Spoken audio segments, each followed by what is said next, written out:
Dans un récit captivant, Lolita Ortiz, pionnière du football féminin et ancienne joueuse du FC Barcelone, partage ses souvenirs d'un temps où le sport féminin luttait pour sa reconnaissance.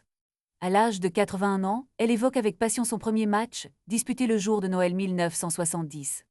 Une époque où les femmes n'étaient pas considérées comme de véritables athlètes et où les stéréotypes machistes étaient omniprésents dans les tribunes. Pourtant, Lolita et ses coéquipières ont défié ces préjugés avec courage et détermination. On a exigé que le club nous donne au moins des chaussettes bleues et rouges, se souvient-elle en souriant, rappelant les débuts modestes de la section féminine. Sous l'œil bienveillant d'Antonio Ramallet, ce grand gardien de but, elles ont commencé à écrire l'histoire. En 1972, Lolita est devenue la meilleure buteuse de l'équipe, marquant 26 buts, une performance qui n'est pas passée inaperçue. Elle raconte comment elle a été nommée capitaine, une reconnaissance qu'elle n'attendait pas. C'était un choc, je suis presque tombée à la renverse sur le banc, confie-t-elle.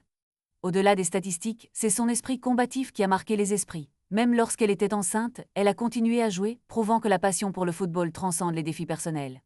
Cependant, sa carrière a été brutalement interrompue par une grave blessure à 37 ans. Bien des années plus tard, elle a découvert qu'elle avait été écartée d'une sélection nationale sans en être informée, un affront qu'elle a accepté avec dignité. La fédération lui a envoyé un maillot en guise de réparation, mais son amour pour le Barça demeure intact. Aujourd'hui, elle suit avec admiration les performances de la nouvelle génération de joueuses, en particulier Etana Bonmati, triple ballon d'or. Chaque match du Barça au Johan Cruyff est pour elle un rappel de la lutte qu'elle a menée pour le football féminin. Lolita Ortiz n'est pas seulement une pionnière, elle est une source d'inspiration, un symbole de la résilience et du progrès dans le sport. Son histoire, bien plus qu'un simple récit sportif, est un appel à la reconnaissance et à l'égalité dans le monde du sport.